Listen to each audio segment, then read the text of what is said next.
नमस्कार दोस्तों, स्वागत है आपका अपने YouTube चैनल तैयारी जीके पर। दोस्तों, आज की इस वीडियो में आरबीआई से related top 20 important question discuss करेंगे। फ्रेंड्स, अगर आप किसी भी एग्जाम की तैयारी कर रहे हो तो ये वीडियो आपके लिए इंपॉर्टेंट रहने वाला है। तो चलिए शुरू करते हैं। फर्स्ट क्वेश्चन कर लेते हैं, किस आयोग की सिफारिश पर आरबीआई की स्थापना की गई थी? तो किस आयोग की सिफारिश पर आरबीआई की स्थापना की गई थी? सही आंसर है option A, Hilton young commission. Hilton young commission के सिफारिश पर आरबीआई की स्थापना की गई थी। नेक्स्ट क्वेश्चन कर लेते हैं। क्वेश्चन नंबर 2, आरबीआई की स्थापना किस अधिनियम के तहत की गई थी? तो ये किस अधिनियम के तहत की गई थी? सही आंसर है ऑप्शन ए, आरबीआई एक्ट 1934। और ये किस डेट को हुआ था? तो 1 अप्रैल 1934 को। ये आपको याद रखना है। ओके, नेक्स्ट क्वेश्चन कर लेते हैं। क्वेश्चन नंबर 3, आरबीआई का राष्ट्रीयकरण कब किया गया था? तो आरबीआई का राष्ट्रीयकरण कब किया गया था? रिजर्व बैंक ऑफ इंडिया का राष्ट्रीयकरण कब किया गया था? सही आंसर है ऑप्शन बी, 1949। आरबीआई का राष्ट्रीयकरण 1949 में हुआ था। नेक्स्ट क्वेश्चन कर लेते हैं। क्वेश्चन नंबर 4, आरबीआई की स्थापना के समय कितनी अधिकृत पूंजी केंद्रीय बैंक के पास है? तो कितना है? सही आंसर है option A, 5 crore. Next question कर लेते हैं। क्वेश्चन नंबर 5, प्रारंभ में आरबीआई का मुख्यालय कहाँ स्थापित किया गया था? तो ये कहाँ स्थापित किया गया था सबसे पहले? सही आंसर है ऑप्शन बी, कोलकाता। सबसे पहले कोलकाता में आरबीआई का मुख्यालय स्थापित किया गया था। उसके बाद फिर कहाँ हुआ? उसके बाद ट्रांसफ़र करके मुंबई में कर दिया गया। और ये कब किया गया था? तो सन 1937 में। ये आपको डेट याद रखना है, जो सन है ये आपको याद रखना है। 1937 में कोलकाता से चेंज करके मुंबई कर दिया गया था। नेक्स्ट क्वेश्चन कर लेते हैं। क्वेश्चन नंबर 6, आरबीआई की कितनी ब्रांच हैं? तो आरबीआई कितनी ब्रांच हैं? सही आंसर है ऑप्शन बी, 4। आरबीआई की 4 ब्रांच हैं। नेक्स्ट क्वेश्चन कर लेते हैं। क्वेश्चन नंबर 7, भारतीय रिजर्व बैंक की लेखा अवधि क्या है? तो भारतीय रिजर्व बैंक की लेखा अवधि क्या है? सही आंसर है ऑप्शन ए, जुलाई से जून।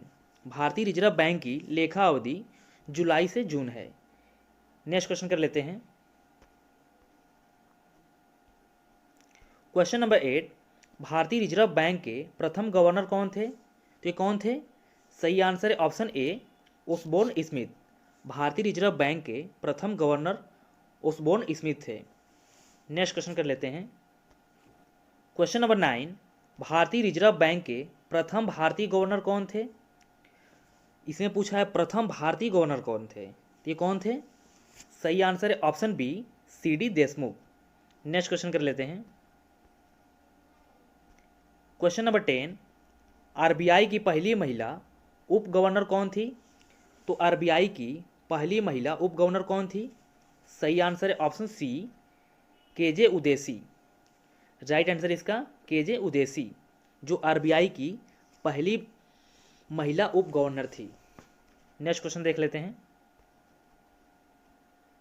क्वेश्चन नंबर 11, भारतीय रिजर्व बैंक में कितने डिप्टी गवर्नर होते हैं? तो भारतीय रिजर्व बैंक में कितने डिप्टी गवर्नर होते हैं? सही आंसर है ऑप्शन सी, 4। भारतीय रिजर्व बैंक में 4 डिप्टी गवर्नर होते हैं। ये आपको याद रखना है। नेक्स्ट क्वेश्चन कर लेते हैं। क्वेश्चन नंबर 12, आरबीआई के एकमात्र गवर्नर कौन हैं जो देश के प्रधानमंत्री भी बने? ये कौन है? सही आंसर है option D, Manmohan Singh. Next question कर लेते हैं। क्वेश्चन नंबर 13, 1 रुपये के नोट पर किसके हस्ताक्षर होते हैं? तो 1 रुपये के नोट पर किसके हस्ताक्षर होते हैं? सही आंसर है ऑप्शन ए, वित्त मंत्री। 1 रुपये के नोट पर वित्त मंत्री के हस्ताक्षर होते हैं। ये आपको याद रखना है। नेक्स्ट क्वेश्चन कर लेते हैं। क्वेश्चन नंबर 14, आरबीआई के राष्ट्रीयकरण के समय गवर्नर कौन थे? तो कौन थे? सही आंसर है option A, CD Deshmukh. RBI के राष्ट्रीयकरण के समय सीडी देशमुख गवर्नर थे। नेक्स्ट क्वेश्चन कर लेते हैं। क्वेश्चन नंबर 15, 1969 में बैंकों के राष्ट्रीयकरण के समय आरबीआई के गवर्नर कौन थे? तो कौन थे? सही आंसर है option B, L K. Jha. Next question कर लेते हैं। क्वेश्चन नंबर 16, भारत में सिक्कों की ढलाई का काम कौन करता है? तो ये कौन करता है? सही आंसर है ऑप्शन ए, वित्त मंत्रालय। वित्त मंत्रालय भारत में सिक्कों की ढलाई का काम करता है। नेक्स्ट क्वेश्चन कर लेते हैं।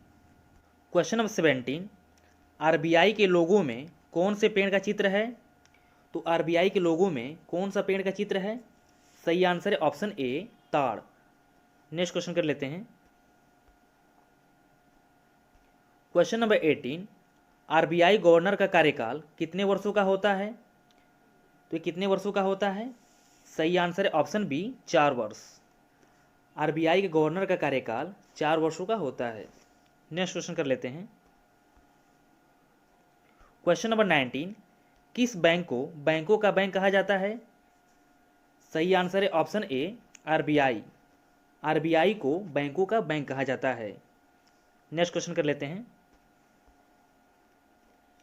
और ये हमारा लास्ट क्वेश्चन है, क्वेश्चन नंबर 20, आरबीआई के गवर्नर की नियुक्ति किसके द्वारा की जाती है? तो ये किसके द्वारा की जाती है? सही आंसर है ऑप्शन बी, प्रधानमंत्री। तो फ्रेंड्स आज के लिए इतना ही। अगर वीडियो पसंद आए तो वीडियो को लाइक कीजिए और अपने दोस्तों को शेयर करिए। फिर मिलते हैं नेक्स्ट वीडियो में। Thank you.